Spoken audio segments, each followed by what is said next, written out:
All right, welcome back, everyone, to the deep dive. Today, we're going to be tackling something that I think a lot of us struggle with, and that's overthinking. You know that feeling where your mind just won't quit. You just keep replaying things and worrying, and it's like, sometimes it's helpful, I guess, but a lot of times it's just not. Yeah, for sure. If you've ever felt like you're just stuck in your own head and can't escape those thoughts, then this deep dive is for you. Yeah, this is all about how to understand overthinking, why it happens, and some practical things we can actually do to quiet our minds a little bit. Exactly. We want to give you guys some actionable techniques that you can use to actually feel more in control of your thoughts. Because honestly, whether it's replaying conversations, worrying about making decisions, or just like feeling overwhelmed with all the possibilities, overthinking can really drain you and take the joy out of things. Absolutely. So let's just jump right in. What are some of the underlying reasons why we even overthink in the first place? Well, overthinking is often very closely tied to anxiety. I mean, as humans, we naturally want to feel in control, right? Hmm. We want to be able to predict what's going to happen, and we want to avoid anything bad. Right. So your brain is trying to be helpful, it's trying to solve problems, but sometimes it can get a little carried away with the analysis and end up just getting stuck in those what-if loops. It's like it's trying to be too helpful almost. Yeah, it's almost like it's trying to prepare you for every single possibility, even the really unlikely ones. Okay, that makes sense. Right. So then what are some of those common things that really set off that spiral? Like what are the triggers that we should be on the lookout for? Oh, there are definitely a few big ones that we see over and over again. Fear of failure is a huge one. Yeah. That worry about not living up to expectations, whether those are your own expectations or someone else's, can lead to just endless second guessing and doubt. And then perfectionism is another major culprit. Striving for everything to be just perfect can lead to constantly evaluating yourself and your work, which can fuel anxiety and overthinking. Yeah, and I think it can be hard to even recognize that you're being a perfectionist sometimes. Yeah, Because it can feel like you're just trying to do your best. right, exactly. But sometimes doing your best can actually turn into this kind of self-sabotaging behavior, where you're never satisfied with anything because it could always be just a little bit better. Right, yeah.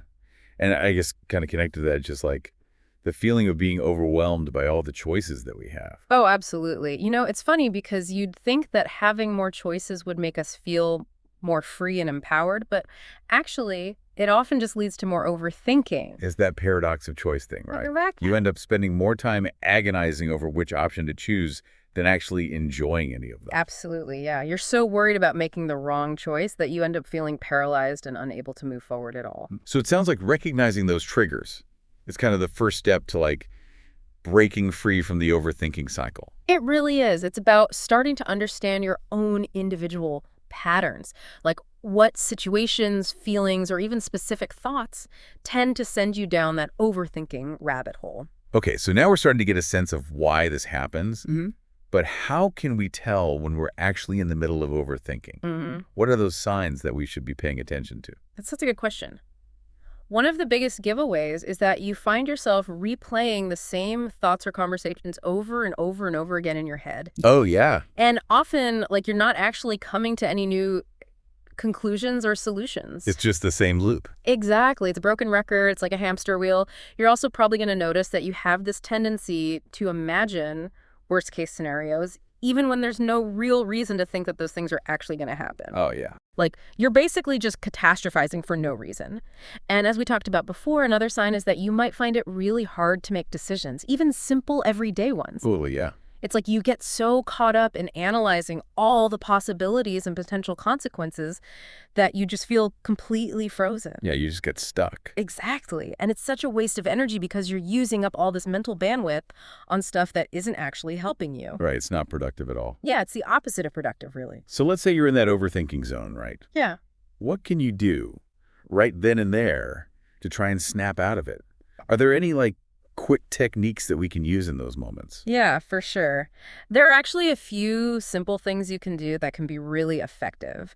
One technique that a lot of people find helpful is called the 5-4-3-2-1 grounding technique. 5, 4, 3, 2, 1. Okay. Yeah. So you basically just go through your senses one by one. First, you name 5 things that you can see around you. Then you name 4 things that you can touch. Then 3 things that you can hear, 2 things that you can smell, and 1 thing that you can taste. That's interesting. It sounds so simple. So how does focusing on our senses like that actually help us stop overthinking? It's actually pretty cool how it works. By intentionally engaging your senses, you're basically shifting your attention away from all those abstract thoughts that are swirling around in your head and bringing yourself back to the present moment. Right. You're basically grinding yourself in your physical reality, and that can be a really powerful way to interrupt those mental loops. So it's like a little mental reset button. Exactly. Okay, that's really helpful for those moments when you just feel like your brain is going a mile a minute. But what about like building more lasting change? What are some things we can do to actually prevent ourselves from overthinking so much in the first place? Yeah, that's a great question. A big part of it is about learning to develop a mindset that's more focused on clarity and confidence. And a lot of that comes down to challenging those underlying fears and negative beliefs that are often driving the overthinking. Yeah. Like the next time you catch yourself having a negative thought, try asking yourself, is there any real evidence to support this thought? Or is this just my anxiety talking? A lot of times those negative thoughts are just habits. They're not actually based in reality. Yeah. And challenging those thoughts can help you start to rewire your brain to be less reactive to those overthinking triggers. So it's like we're training our brains to be more skeptical of those negative thoughts. Exactly. And another really important thing is to start embracing imperfection. A lot of us who struggle with overthinking also tend to be perfectionists. But Yeah. the truth is, striving for perfection is not only impossible, but it's also really exhausting and can lead to a lot of anxiety. So, learning to accept that good enough is often good enough can be incredibly freeing. And it also frees up a lot of mental energy that you can then use for other things. Yeah. That's a big one for me personally, learning to let go of that need for everything to be perfect all the time. It is. It's definitely a process, but it's so worth it. And then another really helpful strategy is to focus on what you can actually control. So much of our overthinking is about things that are completely outside of our control, like what other people are thinking or doing or what might happen in the future. Right. So learning to let go of those things can be really transformative because you're no longer wasting energy on stuff that you can't actually do anything about. And then I think it's also important to mention practice of mindfulness, which is essentially just about training yourself to pay attention to the present moment without judgment instead of dwelling on the past or worrying about the future. And even just starting with a few minutes of mindful breathing each day can make a big difference. So it's almost like we're creating a space between our thoughts and our reactions to those thoughts. Exactly. And that space allows us to choose how we want to respond instead of just automatically reacting. Now I'm curious, is overthinking ever actually a good thing? Like, can all that thinking ever be helpful? That's a great point, and I think it's important to acknowledge that there are times when overthinking can actually be beneficial. Like if you're planning a big project or assessing risks, being thoughtful and analytical is definitely important. Yeah, like you don't want to just jump into things without thinking them through. Exactly. So it's not about trying to eliminate thinking altogether. Right. It's about recognizing the difference between productive thinking, which helps you move forward and solve problems, and the kind of overthinking that just keeps you stuck in a loop of worry and anxiety. I like that distinction, productive versus unproductive thinking. So besides that grounding technique we talked about before, are there any other practical tips that people can use in their daily lives to try and quiet their minds and get a handle on that unproductive overthinking? Oh, for sure. Something as simple as deep breathing can make a huge difference. Taking a few slow, deep breaths can actually calm your nervous system down and reduce those feelings of anxiety that often fuel overthinking. Yeah, I can see how that would help. It's like giving your body a physical signal to relax. Exactly. And another really practical strategy is to set time limits for making decisions. Okay. If you find yourself going back and forth on something, especially something small, try giving yourself a specific amount of time to think about it and then just commit to a choice, whatever it is. And you might be surprised at how much easier it is to make a decision when you put that time constraint on yourself. Yeah, that makes a lot of sense. And then another thing that can be surprisingly effective is to write down your worries. Getting them out of your head and onto paper can help you gain a little more perspective and often makes them seem less scary. It's almost like you're externalizing them so you can see them more objectively. Exactly. And, the act of writing itself can also be therapeutic. It can help you process your emotions and release some of that pent-up tension. Okay, so to recap, we've talked about how overthinking is often rooted in anxiety and that desire for control.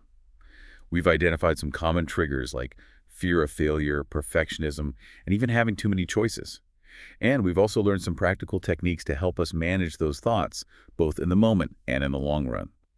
Things like recognizing those signs that you're overthinking, practicing the 5-4-3-2-1 grounding technique, challenging those negative thoughts, learning to embrace imperfection, focusing on what you can control, practicing mindfulness, and even just taking a few deep breaths. Yep, that's a great summary.